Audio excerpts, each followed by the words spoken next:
नमस्कार दोस्तों। 22 अप्रैल 2025 को वैतरन घाटी पहलगाम में जो सामूहिक हत्याकांड हुआ, आतंकवादियों ने जिस तरीके से वहाँ पर खून की नदियाँ बहाई, उसके बारे में एक ज़रूरी बात कहना है।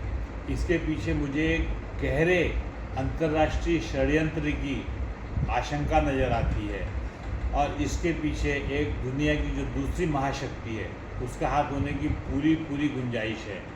कैसे? मेरी बात को ध्यानपूर्वक सुनिएगा।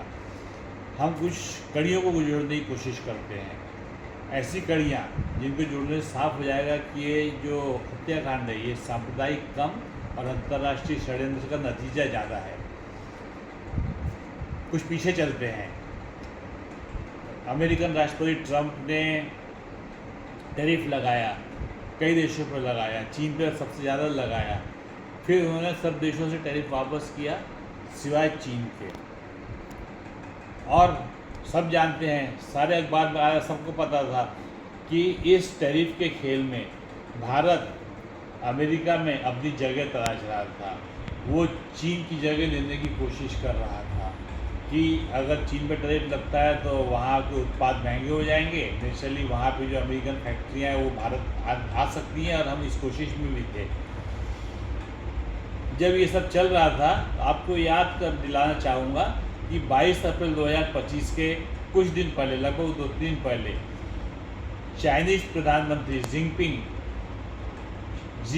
शी जिनपिंग, इनका एक धमकी आई थी जिसमें उन्होंने कहा था कि जो भी चीन के आर्थिक हितों के खिलाफ काम करेगा हम उसको देख लेंगे, उसका अंजाम अच्छा नहीं होगा उस देश के लिए। और इस धमकी के बाद यह नरसंहार हुआ। धमकी किसके विरुद्ध थी? साफ था, जो देश चीन का विकल्प बनना चाहता था वो एकमात्र भारत ही था। भारत को छोड़कर दूसरे देखिए, यूरोप, जापान, वियतनाम वगैरह वगैरह, इनमें चीन का विकल्प बनने की क्षमता है ही नहीं। ना उनके पास मैन पावर है, ना ही उतनी जगह जमीन है कि इतने कारखाने खुलवा सकें। एक भारत ही था जो चीन का विकल्प बनने की कोशिश कर रहा था, हम सब जानते हैं। और चीन इस बात को समझता था और उसने धमकी दिया। उसकी धमकी के बावजूद भी अमेरिकन उपराष्ट्रपति व्यावसायिक समझौते के लिए भारत आए। समझौता क्या था? समझौता साफ था कि ट्रेड एग्रीमेंट होगा, भारत को कुछ सहूलियत शायद मिल सकती है, अमेरिका को भी कुछ सहूलियत मिल सकती है। हमारा जितना ट्रेड बढ़ेगा चीन का अनुपातिक रूप से उतना ही ट्रेड कम होगा। दूसरा, उसी समय में हमारे प्रधानमंत्री सऊदी अरब गए। क्यों गए? सब जानते हैं, व्यापार के लिए गए। तो जब भारत अपने व्यापार को बढ़ाने के लिए, दुनिया में अपना दबदबा कायम करने के लिए जो जद्दोजहद कर रहा था, ये चीन को बिल्कुल रास नहीं आ रहा था। इसीलिए उसने धमकी भी दिया, और जो धमकी दिया वो कर दिखाया। जो आतंकवादी हमला हुआ वो हुआ तो हिंदू मुस्लिम के नाम से, लेकिन इसका आप टाइमिंग देखिए, किस टाइमिंग पे ये हुआ। जब अमेरिकन उपराष्ट्रपति यहाँ पर थे, भारत के उप प्रधानमंत्री सऊदी में थे, उस समय में ये घात लायक हमला किया गया अमेरिका को संदेश देने के लिए, लोग कर लो ही जाके हिंदुस्तान में व्यापार, लगा लो फैक्ट्रियाँ। एक 6 आदमी के बनने से पूरा देश जो हिल जाता है, युद्ध क्षेत्र के खतरे में घिर जाता है, वो तुम्हारी फैक्ट्री क्या हिफाजत करेगा?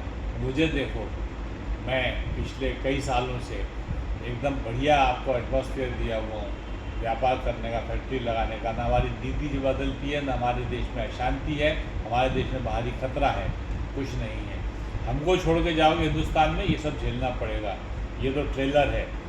और यही कारण है कि चीन इस कार्रवाई के पीछे, मुझे पूरी आशंका है कि इस कार्रवाई के पीछे चीन का हाथ है। उसने ही चाल चली है, एक तीर से कई निशाने लगाने की कोशिश किया है।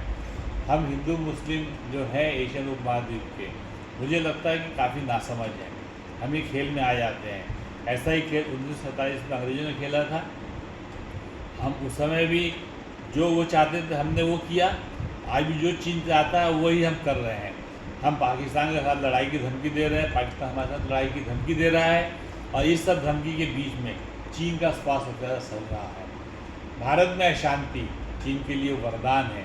कोई फैक्ट्री यहाँ नहीं लग सकती अगर यहाँ का क्षेत्र या इस तरीके से अशांत रहा तो। और जब यहाँ नहीं लगेगी तो दूसरी जगह कौन सी है? चीन।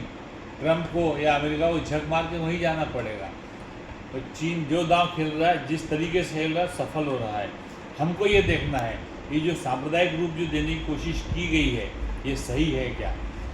जानता हूँ मैं, सच बात है कि हिंदू मुस्लिम वैमनस्य बढ़ता जा रहा है कई जगह।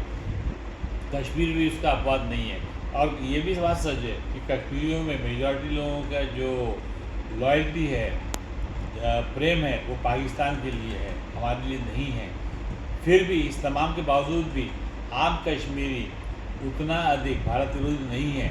ये इससे भी साफ हो जाता है कि जब वहाँ पे ये हत्याकांड हो रहा था, एक मुस्लिम ने बचाने की कोशिश किया हिंदुओं को, और कुछ मुस्लिम परिवारों ने घबराए हुए हिंदू परिवारों को आश्रय दिया, उन्हें हिम्मत बंधाई, उन्हें सुरक्षा प्रदान की। तो जनता में उस तरीके का भावना हो ही नहीं सकती है, ना ये कभी 1947 में थी, ना आज 2025 में है। लेकिन जो अंतर्राष्ट्रीय षड्यंत्र के जो साजिश करता है, 47 में इंग्लैंड और अभी चीन, ये लोग हमको जिस तरीके से खिलाना चाहते हैं, हम दुर्भाग्यपूर्ण तरीके से, दुर्भाग्य से उसी तरीके से खेल रहे हैं। ये खेल उसी समय बंद होगा जब हम ये सच्चाई समझेंगे कि ये साजिशें हैं हमें तोड़ने की, हमारे को कमज़ोर करने की, हमारे को आर्थिक शक्ति बनने से रोकने की। जब तक हम ये नहीं समझेंगे, हम चार लोग मारे गए, बहुत दुख की बात है, नक्सल सत्याकांड है, अपराधियों को सज़ा मिलनी चाहिए। मैं फिर कहूँगा, अपराधियों को सज़ा मिलनी चाहिए, किसी एक देश को नहीं, क्योंकि वो देश भी किसी के हाथ में कठपुतली बना हुआ है। कठपुतली इसलिए बना हुआ है कि हम सभी मिलके ये खेल जो खेल रहे हैं, ये पाकिस्तान भी गलत कर रहा है, भारत भी गलत कर रहा है, दोनों गलत कर रहे हैं।